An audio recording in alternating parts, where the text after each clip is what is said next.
தலையிலேருந்து கால் வரைக்கும் எந்த செல்லில் வேணாலும் நடக்கலாம். ரத்தத்தில் நடக்கலாம், உங்கள் நுரையீரல், கல்லீரல், குடலில் எந்த செல்லையும் நார்மலாக இருக்கிற செல் ஏதோ ஒரு காரணத்தினால அது எப்போ அப்நார்மல் செல்லாக மாறுதோ அது கேன்சர் செல். இப்போ நார்மலாக ஒரு 4000லேருந்து 10,000 இருக்க வேண்டிய ஒயிட் பிளட் செல் திடீர்னு ஒரு 50,000 1,00,000 மாறுச்சுன்னா அது கேன்சராக இருக்கலாம். அதுக்கான காரணம்னு நம்ம இப்போ வரைக்கும் ஒரு காரணம் கண்டுபிடிக்கணும். காய்ச்சல் ஒரு கேன்சர் சிம்டமாக இருக்கலாம், அதுக்காக எல்லா காய்ச்சலும் கேன்சர் இல்லை. அவங்களுக்கு வெயிட் லாஸ் இருக்குது, திடீர்னு ஒரு உடம்பு சோர்வு வருது, கொஞ்சம் அங்கங்கே ப்ளீடிங் தெரியுது, இந்த மாதிரி ஒரு சேர்ந்தாப்பில் ஒரு 4-5 சிம்டம் சேர்ந்து வரும்போது வந்தது தெரியாமலே இருக்கலாம். பேஷண்ட்டுக்கு கடைசியாக ஒரு சிம்டம் வரும்போது அது ஆல்ரெடி 4th ஸ்டேஜில் இருந்து அவங்க சிம்டமோடு வரலாம். நம்மளுக்கு மோஸ்ட் காமன் கேன்சர் இந்தியாவில் it is breast cancer. Males and females put together whole population is again breast cancer. யாருக்கும் போன் மேரோ டெஸ்ட் பண்ணியோ இல்லை போனில் துளை போட்டோ மேரோவை எடுத்து வைத்தியம் பார்க்க போகிறது இல்லை. நம்ம நிறைய போன் மேரோன்னு பேசுகிறோம், ஆனால் எடுக்கிறது பிளட்டு தான். அனைவருக்கும் வணக்கம். And today we have a doctor. So வந்துட்டு is a very specialised in oncology. So we have mister Vijay from VS hospitals. Doctor வணக்கம், எப்படி இருக்கீங்க? நல்லா இருக்கிறேன். கேன்சருக்கு வந்துட்டு தீர்வு எவ்வளவோ அட்வான்ஸ்டு மெடிசனில் கண்டுபிடிச்சிருந்தாலுமே கேன்சர் அச்சோ அந்த ஒரு பயம் இருக்கும். ஸோ உங்களுக்கு எப்படி வந்துட்டு how did you come to be specialise in oncology? எதுக்கு அந்த டிபார்ட்மெண்ட்டை சூஸ் பண்ணீங்க? Let's start from there. I am basically from medicine background. So இங்கே இன்ட்ரெஸ்ட் வர்றதுக்கு காரணம் ஃபஸ்ட்டு எல்லாருக்குமே கேன்சருங்கிற பயத்தை விட இந்த கேன்சர் வார்த்தையே ஒரு பயம். உள்ள என்ன நோய் எந்த ஸ்டேஜில் இருக்குது, க்யூரபிள் இல்லையா, இதை பற்றின குழப்பமே இல்லாமல் கேன்சர் வார்த்தையை கேட்கும்போது முதல்ல இருக்கிற பயம், அந்த பயத்தை போக்கும்போது இருக்கிற சந்தோஷம் தான் இந்த specialisation. Can you give us, tell us what is cancer? Not just blood cancer. What is cancer and how is it formed from our lifestyle? So அந்த மாதிரி சில வார்த்தைகள் ஷேர் பண்ண முடியுமா? இப்போ கேன்சருங்கிற வார்த்தை தமிழில் புற்றுநோய். ஏதோ ஒரு நார்மல் செல் அப்நார்மலாக மாறுச்சுன்னா அது கேன்சர். தலையிலேருந்து கால் வரைக்கும் எந்த செல்லில் வேணாலும் நடக்கலாம். ரத்தத்தில் நடக்கலாம், உங்கள் நுரையீரல், கல்லீரல், குடலில் எந்த செல்லையும் நார்மலாக இருக்கிற செல் எப்போ அப்நார்மலாக மாறுதோ அது நம்மளாலேயோ இல்லை ஜெனட்டிக்கலாலேயோ ஏதோ ஒரு காரணத்தினால அது எப்போ அப்நார்மல் செல்லாக மாறுதோ அது கேன்சரஸ் செல். இப்போ வந்துட்டு அந்த செல் எந்த ஃபேக்டர்ஸ்னால அப்நார்மலாக மாறும்னு சொல்லிட்டு நீங்கள் ஒரு டாக்டர் நினைக்கிறீங்க. It's not fix to particular type, but பொதுவாக what are all the causes for that? Cancer நிறைய கேன்சர்ஸ் இருக்குது, ஒரு கேன்சருக்கும் பலவிதமான காசஸ் இருக்குது. பட் ஜென்ரலாக பார்த்தா மோஸ்ட்லி இப்போ கரண்ட் ஸ்டேஜஸ்க்கு நம்ம காசுன்னு சொன்னோம்னா நம்மளோட லைஃப் ஸ்டைல். எக்ஸாக்ட்லி. நம்ம லைஃப் ஸ்டைலில் கார்டியாக் ஸ்டோரிஸ்க்கு பார்த்துருக்கோம், லைஃப் ஸ்டைல்னால் சுகர் பார்த்துருக்கோம், லைஃப் ஸ்டைல்னால் பிபி பார்த்துருக்கோம். இது எக்ஸ்ட்ரா ஒரு life style story is your cancer. So life style நம்ம மரபணு ஜெனட்டிக்ஸை எப்போ பாதிக்குதோ, ஆல்ரெடி ஒரு மரபணுவில் ஒரு பேசிக்காக ஒரு தொந்தரவு ஃபார்ம் பண்ணுற பாசிபிலிட்டி இருக்கும்போது நம்ம லைஃப் ஸ்டைல் போய் அதை அஃபெக்ட் பண்ணுச்சுன்னா அது கேன்சரஸாக மாறும். So blood has a lot of cells. So வந்துட்டு பிளட் கேன்சர்ன்றது looks like a major issue because it's all over your body இல்லைங்களா?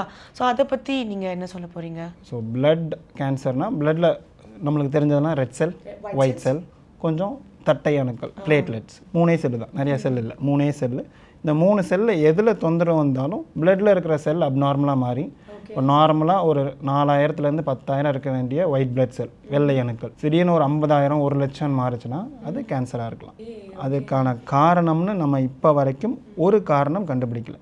ஒரு வயசுலேருந்து சரி 60 வயசு வரைக்கும் என்ன மாதிரி சேஃப்டி மெஷர்ஸில் எடுத்தால், பிகாஸ் லைஃப் ஸ்டைல் சேஞ்சுன்னு சொல்லிட்டு நம்ம ஈஸியாக காமனாக சொல்லிடலாம், பட் அதில் ஸ்பெசிஃபிக்காக உள்ள போய் இதெல்லாம் பண்ணோன்னா நம்ம வந்துட்டு can prevent our self from not just cancer also from all the other problems. தான் என்ன மாதிரி கொஞ்சம் விஷயங்கள் எங்களுக்கு சொல்லுவீங்க?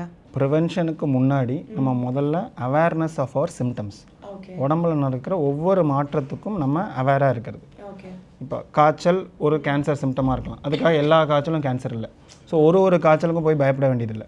ஒரு கலெக்டிவ் சிம்டம், ஒரு காய்ச்சல், அவங்களுக்கே வெயிட் லாஸ் இருக்குது, திடீர்னு ஒரு உடம்பு சோர்வு வருது, கொஞ்சம் அங்கங்கே ப்ளீடிங் தெரியுது, இந்த மாதிரி ஒரு சேர்ந்தாப்பில் ஒரு 4-5 சிம்டம் சேர்ந்து வரும்போது அதை ஒரு ஓவர் த கவுண்டர் போய் ஒரு மாத்திரை வாங்கணும் சரி பண்ணணும்னு இல்லாமல் அதை ஒரு டாக்டர்கிட்ட பார்த்து பிளட் டெஸ்ட்டுகள் தேவைன்னா பண்ணி அதில் ஏதாவது அப்நார்மல் செல் இருந்தால் அடுத்தடுத்து ஸ்பெஷலிஸ்ட்டு போகிறது பெட்டர். பிகாஸ் வந்துட்டு நிறைய படத்துலலாம் பார்த்துருக்கேன். ஸோ வந்துட்டு எடுத்து வந்து ஸ்டேஜ் 4 கேன்சர் அப்படின்னு சொல்லுவாங்க. ஸோ நீங்கள் சொன்னபோது sometimes does it come without a symptom? Because வந்துட்டு ஸ்டேஜ் 4 போன்ற வரைக்கும் நம்ம பாடியில் நம்மளுக்கு எந்த ஒரு இதுவுமே இருந்திருக்காதா? ஸோ அது எப்படி வருது ஸ்டேஜ் 4 திடீர்னு அந்த ஒரு நிறைய உறுப்புகளில் நம்மளுக்கு சிம்டம் இல்லாமல் கட்டி வளர்ந்துக்கிட்டே இருந்து அந்த கட்டி பரவுனதுக்கப்புறம் சிம்டம் தெரியும் போது நம்ம டாக்டர்கிட்ட போகிறதுனால தான் இந்த ஸ்டேஜ் 4 கேன்சர் வந்தது. தெரியாமலே இருக்கலாம். பேஷண்ட்டுக்கு கடைசியாக ஒரு சிம்டம் வரும்போது அது ஆல்ரெடி 4th ஸ்டேஜில் இருந்து அவங்க சிம்டமோடு வரலாம். இவ்வளவு நாள் தெரியலையே, இதை தெரிஞ்சுக்கிறதுக்கு இல்லை தெரிஞ்சிருக்கிறதுக்கு என்ன வழின்னு அவங்க கேட்குறதுக்கு நம்ம இப்போ ஒரு பேஷண்ட்டாக எடுத்து கேட்க முடியாது. ஸோ பெஸ்ட் இதுக்கான விடை ஸ்க்ரீனிங். ஸ்க்ரீனிங் அப்படின்னா நம்ம ஹெல்தி பீப்புளுக்கு ஒரு குறிப்பிட்ட வயசுக்கு மேலே சில பிளட் டெஸ்ட், சில ஸ்கேன்ஸ், கேன்சர்ஸையும் பிக் பண்ணுறதுக்கான டெஸ்ட்ஸ் இருக்குது. நம்மளுக்கு மோஸ்ட் காமன் கேன்சர் இந்தியாவில் it is breast cancer. Females it is breast cancer. Males and females put together whole population is again breast cancer. So males தனியாக எடுத்தால் இந்த வாயில் வர்ற புற்றுநோய் ஹெட் அண்ட் நெக் கேன்சர்னு சொல்கிறது. But when you take males and females together மொத்த பாப்புலேஷனை sex வைஸாக பிரிக்காமல் பார்க்கும்போது still breast cancer is most common. It's the leading cause. All over the world in females again is the breast cancer the leading cause. இது ஒரு simple mammogram 40 வயசுக்கு மேலே இப்போ பார்க்குறவங்களும் அவங்களுக்கு age 40 years and above ஆயிடுச்சுனாலோ இல்லை அவங்க ஃபேமிலியில் இருக்கிற யாருக்கு அது 40 and above either parents or grandparents whoever is above 40 yearly once mammogram. That is very just small x ray மாதிரி ஒரு சின்ன டெஸ்ட். அதில் ஒரு வேளை வர்றதுக்கான வாய்ப்புகள் இருந்தால் அது ஒரு ஃபஸ்ட் ஸ்டேஜ்லேயே தெரிஞ்சுட்டு அப்பயே ட்ரீட் பண்ணிடலாம். ஒன்று சரியாயிடும், க்யூர். ரெண்டாவது ஆர்கனை ப்ரிசர்வ் பண்ணலாம். மொத்தமாக மார்பகத்தை எடுக்கிறதோ அந்த மாதிரியான லாஸ்ட் ஸ்டேஜ் ட்ரீட்மெண்ட் தேவையில்லை. கட்டியை மட்டும் எடுக்கிற மாதிரியான வைத்தியங்கள் வராமல் ப்ரிவென்ட் பண்ணுறது முதன்மை. ஆனால் வருதான்னு தெரிஞ்சுக்கிட்டு அதை ஏர்லி ஸ்டேஜில் டிடெக்ட் பண்ணி ட்ரீட் பண்ணுறதும் ரொம்ப ரொம்ப இம்பார்ட்டன்ட். ஸோ நீங்கள் சொன்ன மாதிரி breast cancer, okay, that affects your breast. So this blood cancer is all over your body, no? So how does that work? Blood கேன்சர்னு நம்ம எப்போ கன்ஃபார்ம் பண்ணுவோம்னா ரத்த அணுக்கள் அப்நார்மலாக இருக்கும்போது, கம்மியாகவும் இருக்கலாம் கூடையும் இருக்கலாம். கூட இருந்தால் மட்டும்தான் கேன்சர் அப்படிங்கிற, கம்மியாக இருக்கும்போதும் நம்ம டெஸ்ட் பண்ணி பார்த்து அதில் கேன்சரஸ் மாற்றங்கள் இருந்தால் அது கன்ஃபார்மாக பிளட் கேன்சர்னு உறுதிப்படுத்தலாம். இதை உறுதிப்படுத்துகிற டெஸ்ட்டுக்கு பேர் போன் மேரோ டெஸ்ட். எலும்புக்கு நடுவில் இருக்கிற மஜ்ஜை. ஸோ அந்த மஜ்ஜையில் உருவாகிறது தான் உங்கள் பிளட் செல்ஸ். நீங்கள் சொல்கிற red blood cells, WBC, white blood cells, platelet என்னவாக இருந்தாலும் அதோடைய ஆரம்ப செல், மூலக்கூறு, ஸ்டெம் செல் அப்படின்னு சொல்கிறது ஆரம்பம் எலும்பு மஜ்ஜையில் இருக்கிறது. அந்த இருந்து ஆரம்பிக்கிறது தான் இந்த பிளட் சிஸ்டம் ஆரம்பிக்கிறதே அங்கே இருந்தால். ஸோ அங்கே பிரச்சனை இருந்து அந்த செல், ஆரம்ப செல்லில் ஒரு கேன்சரஸ் மாற்றங்கள் இருந்தால் உடம்புல எங்கே செல்கள் போனாலும் அது கேன்சரஸ் செல்லாகவே மாறும். So what happens if a person is like detected with blood cancer? அவங்களுக்கு என்ன, what is their life style, is எப்படி மாறும் அவங்களோட வாழ்க்கை? when we are talking about kids, குழந்தைங்களில் இப்போ அடல்ட்ஸில் பார்த்தோம் most common cancer breast cancer. மேல்ஸ்க்கு வந்து ஹெட் அண்ட் நெக், வாயில் வர்ற புற்றுநோய். குழந்தைங்களில் most common cancer is blood cancer. குழந்தைங்களுக்கு ஓகே ஓகே குழந்தைங்களில் ஒரு 100 குழந்தைங்களுக்கு கேன்சர் இருக்குன்னா அதில் 60-70% பிளட் கேன்சர் தான். மற்ற கேன்சர்ஸ் அடுத்தடுத்து வர்ற நம்பர்ஸ் தான். ஸோ மோஸ்ட் காமன் குழந்தைங்களுக்கு பிளட் கேன்சர். பேரண்ட்ஸோட எச்சரிக்கையாக எப்படி இருக்கணும் அப்படின்னா, ஃபஸ்ட்டு குழந்தைங்களுக்கு ஃபீவர் வந்தால் அவங்க இனிஷியலாக ஒரு டாக்டரை பார்த்து அந்த ஃபீவரை சரி பண்ணி செட்டில் ஆகிடுச்சுன்னா நோ இஷ்யூ. எல்லா ஃபீவருக்கும் பயப்படணும்னு அவசியம் இல்லை. பட் ஃபீவரே ஒரு severe body pain, bone pain வருது, ப்ளஸ் கொஞ்சம் ரத்தம் கசிகிற தன்மைகள் தெரியுது, குழந்தை ரொம்ப ஆக்டிவாக இருந்த குழந்தை டல் ஆகுது, இப்படி நிறைய மாற்றங்கள் ஒரு சேர பார்க்கும்போது அது கொஞ்சம் டவுட் பண்ணி டாக்டர்கிட்ட பார்த்துடலாம். அந்த டாக்டர் முதல்ல ஒரு பிளட் டெஸ்ட் பண்ணுவார். அந்த பிளட் டெஸ்ட்டில் ஏதோ ஒரு அப்நார்மல் செல் தெரிஞ்சால் கண்டுபிடிச்சிடலாம். கண்டுபிடிச்சால் எப்படி முதல் கேன்சர் அண்ட் ரொம்ப மோஸ்ட் காமன்னு சொல்கிறோமோ அதே மாதிரி அவ்வளோ பர்சன்டேஜ் ஆஃப் க்யூர் ரேட்ஸும் இருக்குது. ரைட்? ஸோ பயத்தோடைய முதல் ஆன்சர் அவ்வளோ க்யூராக இருக்குது. ஸோ வார்த்தையை கண்டு பயப்படுறத விட அதுக்கான கரெக்டான முன்னெச்சரிக்கையாக இருந்து சீக்கிரம் தெரிஞ்சு போய் டாக்டரை பார்த்தாங்கன்னா we can cure. So is there types of blood cancer or வந்துட்டு blood cancer ஒரே ஒரு just term? அதே டைப் blood cancer நம்மளுக்கு தெரிஞ்சது ஒரு டேர்ம், ரத்த புற்றுநோய். நிறைய டைப்ஸ் இருக்கும். உள்ளே இருக்கிற ஒரு செல்லுக்கும் ஒரு டைப் இருக்கலாம். ஏஎம்எல்னு சொல்கிற பிளட் கேன்சராக இருக்கலாம், ஏஎல்எல்னு சொல்கிற பிளட் கேன்சராக இருக்கலாம். இது ரொம்ப காமனானது ஏஎல்எல்னு சொல்கிற பிளட் கேன்சர். இது எல்லா கேன்சரும் ஒரு ரத்த டெஸ்ட்டில் தெரிஞ்ச போகிறோம். அதை உறுதிப்படுத்துறதுக்கு போன் மேரோ டெஸ்ட் பண்ணி அதில் இந்த கேன்சர் உருவாகிற இடத்துலையே அந்த செல் அப்நார்மலாக ஆயிருக்கா அப்படின்னு கன்ஃபார்ம் பண்ண போகிறோம். அதை பொறுத்து நம்ம டயக்னோஸ் பண்ணிவிட்டு ட்ரீட்மெண்ட் ஸ்டார்ட் பண்ணுவோம். ஸோ இதுக்கு என்னென்ன ட்ரீட்மெண்ட்ஸ் இருக்குது டாக்டர்? பிகாஸ் நம்ம சொன்ன மாதிரி இதெல்லாம் வந்துட்டு ட்ரீட்மெண்ட்ஸ் வந்து ரொம்ப அஃபோர்டபுளாக இல்லை. இப்போ கொஞ்சம் முடிஞ்சாலும் கொஞ்சம் அஃபோர்டபுளாக இருக்குது. ஸோ இதுக்கு என்னென்ன ட்ரீட்மெண்ட் ஆப்ஷன்ஸ் இருக்குது? there is so much advancements happening. எல்லாத்துலேயுமே அட்வான்ஸ்மெண்ட்ஸ் வந்துருச்சு. எல்லா துறையிலுமே வந்துருச்சு, கேன்சர் துறையிலையும் வந்துருச்சு. வைத்திய ஆப்ரேஷனாக இருந்தாலும் சரி, மருந்துகளாக இருந்தாலும் சரி, எல்லாத்துலேயும் புது மருந்துகள், புது வார்த்தைகள் எல்லாமே வந்துருச்சு. இந்த அட்வான்ஸ்மெண்ட்டுக்கு எவ்வளோ சந்தோஷப்படுறோமோ அதோட நம்ம கான்சென்ட்ரேட் பண்ணுறது ப்ரிவென்ஷனுக்கு கான்சென்ட்ரேட் பண்ணால் that makes a huge sense of difference in cancer prevention and people's differences in terms of treatment. So நம்ம கான்சென்ட்ரேட் பண்ண வேண்டியது அங்கே, டாக்டர்ஸ் கான்சென்ட்ரேட் பண்ண வேண்டியது ட்ரீட்மெண்ட்டில், right? So with this note, if we have a patient with a blood cancer, முன்னாடி முதல்ல cancer அப்படின்னு ஒரு மருந்து கண்டுபிடிச்சது இந்த மாதிரி பிளட் கேன்சருக்கு. எப்படி கண்டுபிடிச்சோன்னு என்னங்க யோசிப்போம், அமெரிக்கா, வெஸ்டர்ன் வேர்ல்டு அப்படி. But there is a person called Yellapragada Subbarao. He is from India. He found the first medicine of blood cancer. Yeah, who is never known. So we don't know so much history, but this is how the history started. So இப்படி கண்டுபிடிச்ச ஒரு மருந்து பல மருந்துகளாக மாறி எல்லா மருந்துக்கும் ஒரே பேர் chemotherapy. மருந்து உடம்புல போய் கீமோதெரப்பி ஆக்சுவலி நம்ம ஃபிகர் அவுட் பண்ணது இந்தியாவில் தான். இங்கேருந்து ஒருத்தர் கண்டுபிடிச்சு மற்றவர்களோட சேர்ந்து ஒர்க் பண்ணி ரிசர்ச் பண்ணி கொஞ்சமாக இதில் இம்ப்ரூவ்மெண்ட்ஸ் வந்து எப்படி ஒரு குழந்தை இரத்த புற்றுநோயின்னு இருந்தால் அதற்கு அப்பயே ஒன்றும் பண்ண முடியாதுன்னு சொல்கிற நிலைமை போய் இப்போ அந்த குழந்தையோட கல்யாணம் முடிஞ்சு அந்த குழந்தைக்கு ஒரு குழந்தை பிறந்து அதை பார்க்குற டாக்டர் எவ்வளோ சந்தோஷப்படுறாங்களோ அந்த ஸ்டேஜஸ்க்கு வளர்ந்துருக்கும். I think this is the very, நான் அந்த கொஸ்டின் கேட்கலாமா இல்லைன்னு கூட தெரியல. இது வந்துட்டு அதோட இன்ஸ்டாகிராமில் ஒரு கொஸ்டின் ஒன்று பார்த்தேன். கேன்சர் பேஷண்ட்ஸ் கேன்சரால் இறந்ததை விட கீமோதெரப்பிலேருந்து வர அந்த ரேடியேஷன்ஸால் இறந்தவங்க தான் ஜாஸ்தி. I don't know if this is making sense, but what is your take on this? சில மிஸ்கன்செப்ஷனால் வர்ற கஷ்டங்கள் என்னங்கிறது எங்களுக்கு தெரியும். இப்போது ஒரு பேஷண்ட் வரும்போது முதல் பயம் கேன்சருங்கிற வார்த்தை, ரெண்டாவது பயம் அதோட ஸ்டேஜை பற்றின பயம், மூணாவது பயம் நம்ம வைத்தியம் எப்படி எவ்வளோ கஷ்டமாக இருக்க போதோங்கிற பயம். முதல்ல கேட்குறது இந்த மருந்தோ இல்லை இந்த வைத்தியமோ வலி கொடுக்குமா, ரெண்டாவது இந்த வைத்தியத்தினால் என்னால் வேலை பார்க்க முடியாமல் முடங்கி போவேனா. இப்போது அவங்களுக்கு இருக்கிற கஷ்டம் எல்லாம் நோயினால், அந்த நோயை சரி பண்ணுறது தான் நம்ம ஒரு மருந்து கொடுக்க போகிறோம். ஸோ ஆப்வியஸாக இந்த மருந்து அவங்கள மீட்க தான் போதே தவிர இந்த சின்ன சைடு எஃபெக்ட்களால் அவங்க முடங்கி போகிறது இல்லை.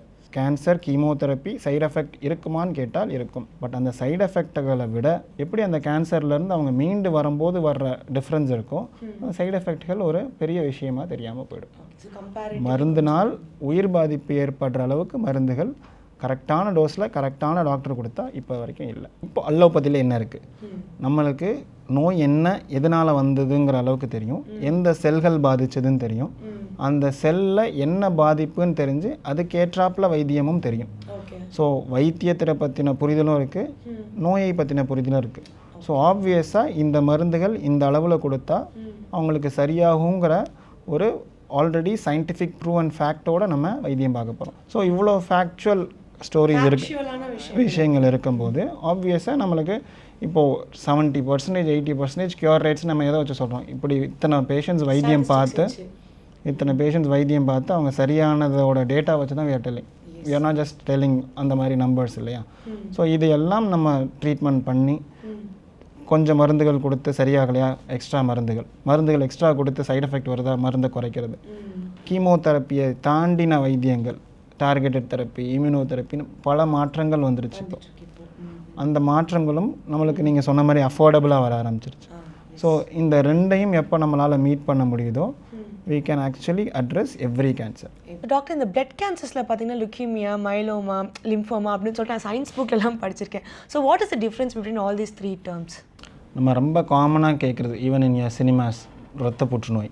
இரத்த புற்றுநோயோட டெக்னிக்கல் டேர்ம் தான் லுக்கீமியா, ரைட்? நம்ம பிளட் கேன்சரோட மெடிக்கல் டேர்ம் பேர் லுக்கீமியா. ஸோ இது மட்டும்தான் ஆக்சுவலாக ரத்தத்தோடு சம்மந்தப்பட்டது. மற்றும் நோய்கள் ரத்தம் சம்பந்தப்பட்ட நோய்கள் தான் லிம்ஃபோமா மயோலோமான்னு சொல்கிறது. Okay, but there also cancer. There also cancer. லுக்கீமியான்னு நம்ம சொல்கிறது குழந்தைங்கள்ல ரொம்ப காமனாக, அடல்ட்ஸ்லேயும் வரலாம். லிம்ஃபோமாங்கிறது மிடில் ஏஜ் குரூப்பில் வர ஒரு நெறிக்கட்டிகளில் வர்ற கேன்சர். நெறிக்கட்டியில் கல்லீரல் மண்ணீரல்லாம் சேர்ந்து வர்ற cancer lymphoma. Adults around 50 to 60 years அந்த ஏஜ் குரூப்பில் இந்த மாதிரி ரத்தத்தில் வர்ற நோய் இப்போ எலும்பையும் கிட்னியும் பாதிக்குதோ, ரத்தத்தில் சில செல்களில் நம்ம WBCன்னு சொன்னோம் இல்லையா, அது மாதிரி பிளாஸ்மா செல் அப்படின்னு ஒரு செல் இருக்குது. அந்த செல்லோட நார்மல் வேலை உடம்பு எதிர்ப்பு சக்திக்கு தேவையான ஆன்டிபாடிலாம் சரி பண்ணுறது. அந்த ஆன்டிபாடி ப்ரொடியூஸ் பண்ணுற செல்லில் ஒரு கேன்சர், அந்த கேன்சர் வந்து நம்ம எலும்பையும் உருக்குது, கிட்னியும் டேமேஜ் பண்ணுதான், அதுக்கு பேர் மயோலோமா. பட் நீங்கள் சொன்னீங்க இந்த கேன்சர் ஃபார்மேஷன்ஸ் வந்துட்டு எங்கே இந்த பிளட் செல்ஸ் வந்துட்டு நம்மளோட போன் மேரோலேருந்து ஃபார்ம் ஆகுது அப்படின்னு சொல்லிட்டு. So what important role does your bone marrow plays in human body? நார்மலாக பிளட் செல்ஸ் உருவாகிற இடம் பேர் போன் மேரோ. அந்த செல் மூலக்கூறு செல், ஆரம்ப செல் பேர் ஸ்டெம் செல். இப்போ எப்படி நம்மளுக்கு அந்த இடத்துல தான் நோய் ஆரம்பிக்குது, அதனால தான் இத்தனை கேன்சர் வருதுன்னு நம்மளை தெரிஞ்சுக்கிட்டோமோ, அதை சரி பண்ணுறதுக்கான வைத்தியங்கள் கொடுக்கும்போது நம்ம இந்த நோயை க்யூர் பண்ண முடியுது. ஸோ நம்மளுக்கு தெரிஞ்சது கீமோதெரப்பி. கீமோதெரப்பிங்கிறது என்ன? ஒரு லிட்ரலி செல் கில்லிங் பாய்சன். ஸோ ஒரு கேன்சர் செல்லை அழிக்கக்கூடிய ஒரு மருந்து. இப்போது அதில் வர்ற இம்ப்ரூவ்மெண்ட் இம்யூனோதெரப்பின்னு இருக்குது. நம்ம மருந்து கொடுத்து உங்கள் உடம்புல இருக்கிற இம்யூன் சிஸ்டத்தை பூஸ்ட் பண்ணி அது கேன்சர் செல்லை கிராஷ் பண்ணுறது. ஸோ இம்யூன் சிஸ்டத்தை பெட்டர் பண்ணி நம்ம கேன்சர்ஸ் ட்ரீட் பண்ணுறோம். நம்ம கொடுக்குற normal medicines for immune boosting அந்த மாதிரி இல்லை. இந்த மருந்துகள் கேன்சருக்கு எதிரான இம்யூன் சிஸ்டத்தை மட்டும் பூஸ்ட் பண்ணி அந்த இம்யூன் சிஸ்டம் மட்டும் கேன்சர் செல்லை கரெக்டாக பார்த்து கேப்சர் பண்ணுறதுக்கு பேர் தான் இம்யூனோதெரப்பி. சில மருந்துகள் என்ன கேன்சர் செல்லோ அந்த கேன்சர் செல்லை மட்டும் கரெக்டாக டார்கெட் பண்ணி அடிக்கிறதுக்கு பேர் டார்கெட்டட் தெரப்பி. இது எல்லாமே மருந்து தான். நரம்பில் கொடுக்குற இல்லை மாத்திரையாவோ மருந்தாவோ கொடுக்குற ஒரு வகையான வைத்தியம். இதில் இப்போ இருக்கிற நல்ல டெவலப்மெண்ட் வந்து போன் மேரோ டிரான்ஸ்பிளான்ட். இதையும் மீறின வைத்தியங்கள் கார் டி செல் தெரப்பிலாம் வந்திருக்கு. கார் டி செல் தெரப்பி அப்படின்னா நம்ம உடம்புல இருக்க எதிர்ப்பு சக்தியை பிளட் எப்படி பிளட் எடுக்கிறாங்க இல்லையா, பிளட் டிரான்ஸ்ஃபியூஷனுக்கு பிளட் எடுக்கிற மாதிரியே எடுத்து அந்த உடம்புல இருந்து எடுத்த பிளட்டை கொஞ்சம் ஜெனட்டிக்கலி மாடிஃபை பண்ணி மறுபடியும் அந்த பிளட்டையே பேஷண்ட்டுக்குள்ளே கொடுத்து அதனால் கேன்சர் க்யூர் ஆச்சுன்னா அதுக்கு பேர் கார் டி செல் தெரப்பி. இந்த வரிசையில் இருக்கிறது தான் நம்ம போன் மேரோ டிரான்ஸ்பிளான்ட். டிரான்ஸ்பிளான்ட் அப்படின்னா உங்களுக்கு என்ன ஞாபகம் வருது? ஒரு kidney transplant, liver transplant. So ஒரு உறுப்பு எடுத்து ஒரு செயலிழந்த உறுப்பை மாற்றி ஹெல்த்தியாக ரீப்ளேஸ் பண்ணுறது. இங்கே செயலிழந்தது நம்ம போன் மேரோ. ஸோ அந்த போன் மேரோவில் இருக்கிற செல்லை சரி பண்ணுறதுக்கான வைத்தியம். நம்ம ஆப்ரேஷன் மாதிரியான ப்ரொசீஜர் இல்லை. இது சில மருந்துகளின் மூலியமாக அந்த செல்களை மாற்றுறதுக்கு நம்ம முயற்சி பண்ணுறது தான் bone marrow transplant. Yes, so நீங்கள் வந்து இந்த போன் மேரோ டிரான்ஸ்பிளான்ட் வந்துட்டு ஹெல்ப்ஃபுல்லாக இருக்கும்னு சொன்னீங்களே. ஸோ இது எல்லா டைப்ஸ் ஆஃப் கேன்சர்ஸ்க்கும் இது ஹெல்ப்ஃபுல்லாக இருக்கா, இல்லை மேஜராக பிளட் கேன்சருக்கு மட்டும்தான் வந்துட்டு இஸ் இட் யூஸ்ஃபுல்? கேன்சரை தாண்டின நோய்களுக்கும் போன் மேரோ டிரான்ஸ்பிளான்ட் இருக்குது. போன் மேரோ டிரான்ஸ்பிளான்ட்டுங்கிறது எலும்பு மஜ்ஜையில் இருக்கிற செல்களை அதில் ஏதோ நோய் வந்தால் அதை மாற்றுவதற்கான வைத்தியம். ரைட். ஸோ அதிலேருந்து வர்ற நோய் தான் ஒன்று பிளட் கேன்சர். ஸோ பிளட் கேன்சருக்கான ஒரு வைத்தியமும் அதுதான். மயோலோமா நம்ம இப்போ பேசினதும் ஒரு பிளட்லேருந்து வர்ற ஒரு செல்லோட ப்ராப்ளம். இப்போ அதுக்கும் ஒரு transplant blood phone marrow transplant ஒரு வைத்தியமாக இருக்கும். நெறிக்கட்டிகளில் வர்ற நோய்களும் ரத்தத்தோடு சம்மந்தப்பட்ட நோய்கள் தான். ஸோ அதுலேயும் சேஞ்சஸ். இது எல்லாம் கேன்சருக்கு நம்ம பண்ணுற போன் மேரோ டிரான்ஸ்பிளான்ட். சில ஜெனட்டிக் டிசீசஸ், குழந்தை பிறக்கும்போது பேரண்ட்ஸ் இருந்து வர சில ஜெனட்டிக் டிசார்டர்ஸ், கேன்சர் இல்லாத டிசார்டர்ஸ், அதுக்கும் போன் மேரோ டிரான்ஸ்பிளான்ட் ஹெல்ப்ஃபுல்லாக இருக்கும். But what are all the risk factors? Because எதுவாக இருந்தாலுமே ஒரு ரிஸ்க் ஃபேக்டர்ஸ் இருக்கும் இல்லைங்களா? எந்த அளவுக்கு இந்த போன் மேரோ டிரான்ஸ்பிளான்ட் இந்த ஒரு மெத்தட் வந்துட்டு சக்ஸஸ்ஃபுல்லாக இருந்திருக்கு பேஷண்ட்ஸ் கிட்ட? பிளட் கேன்சர் அப்படின்னு சொல்லி நம்ம ஒரு ட்ரீட்மெண்ட் ஆரம்பிக்கிறோம், கீமோதெரப்பி கொடுக்குறோம், பேஷண்ட் நல்லா ஆகிறாங்க. சில பிளட் டெஸ்ட்டுகளில் ஜெனட்டிக்கில் அவங்களுக்கு வந்து நம்ம கொடுத்தாலும் அவ்வளோ தூரம் சரியாகாதுன்னு தெரிஞ்சாலும் நம்ம அவங்களெலாம் ஹை ரிஸ்க் அப்படின்னு சொல்லுவோம். அந்த மாதிரி இருக்கிற கேன்சர்லேயே கொஞ்சம் ஹை ரிஸ்க்காக இருந்தாலோ இல்லை கொடுத்த வைத்தியம் ஒர்க் அவுட் ஆகாமல் நோய் திரும்பி வந்தாலோ இந்த மாதிரியான ரிஸ்க் இருக்கிற பேஷண்ட்ஸ்க்கு நம்மக்கிட்ட இருக்கிற நல்ல treatment option phone marrow transplant. So அதில் ரிஸ்க்குகளை தாண்டின பெனிஃபிட் நிறையா இருக்குது. ஸோ பெனிஃபிட்டை பேசுனா அதுக்கப்புறம் ரிஸ்க்குள்ளே போகும். ஸோ பெனிஃபிட் அப்படின்னு பார்த்தா எப்படி ஒரு நோயை சரி பண்ணுறதுக்கு ஒரு முறையோ, ஸோ பிளட் கேன்சருக்கு ஒரு கீமோதெரப்பி கொடுத்து சரி பண்ண பார்க்குறோம், சரியாகிற பர்சன்டேஜ் இருக்கிறாங்க. சரியாகாதவங்களுக்கு ஸ்டில் கியூர் பாசிபிளான்னு கேட்டால் இந்த போன் மேரோ டிரான்ஸ்பிளான்ட்னால பாசிபிள். ஓகே, இது லாஸ்ட் ஹோப்ன்ற மாதிரி. There is a hope, be it last or first, there is a hope.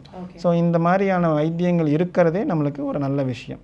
அந்த வைத்திய முறைகள் பண்ணும்போது இந்த நோய்களை முழுசாக சரி பண்ணுறதுக்கான வாய்ப்புகளும் இருக்குது. So you see someone we don't have a hope, you do a treatment and then you give them a life. So there is a huge change from which cannot be done to which can be done. But what are the risk factors? That's it. So இவ்வளோ வைத்தியங்கள் பண்ணும்போது எல்லா வைத்தியத்துலேயும் ஒரு risk இருக்க போகுது, right?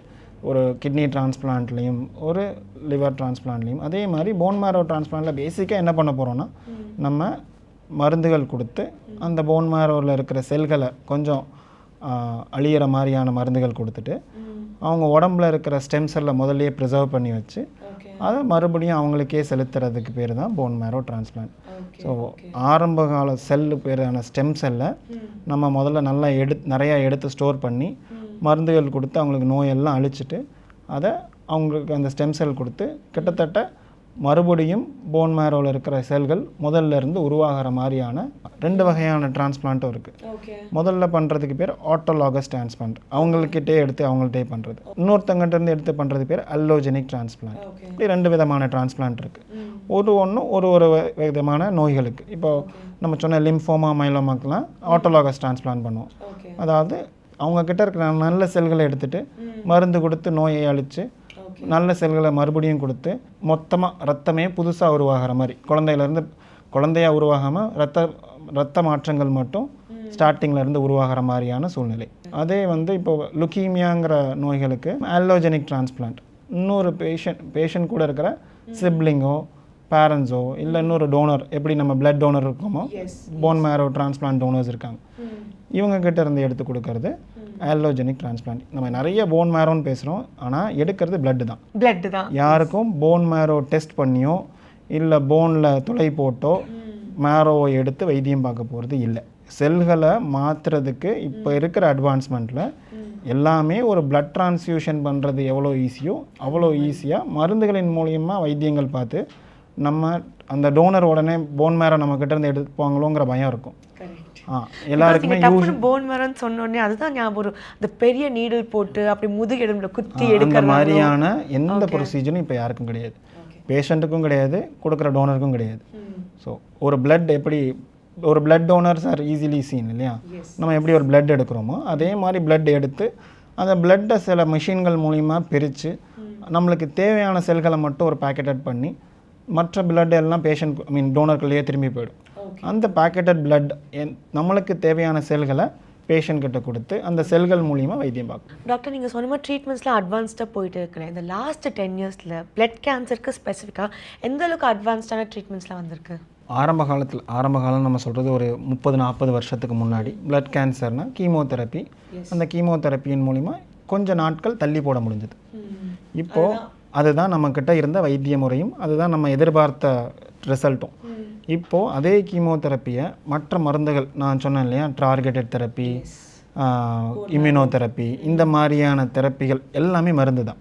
இந்த மருந்துகளோட combination, இந்த மருந்துகள் சேர்ந்து வேலை செய்யும் போது முதல்ல நம்ம டார்கெட் இருக்கிற நோயை அழிக்கிறது, ரெண்டாவது இருக்கிற அழிஞ்ச நோய் திரும்பி வராமல் மெயின்டைன் பண்ணுறது.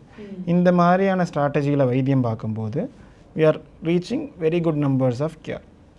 ஸோ இந்த மாற்றங்கள் இந்த லாஸ்ட் ஒரு 1 or 2 decadesல வந்தது தான். அதில் ஒரு பார்ட் தான் நம்ம பேசின டிரான்ஸ்பிளான்ட். ஸோ இப்போ ட்ரீட்மெண்ட்லாம் போயிடுச்சு, successful, the patient has recovered from it.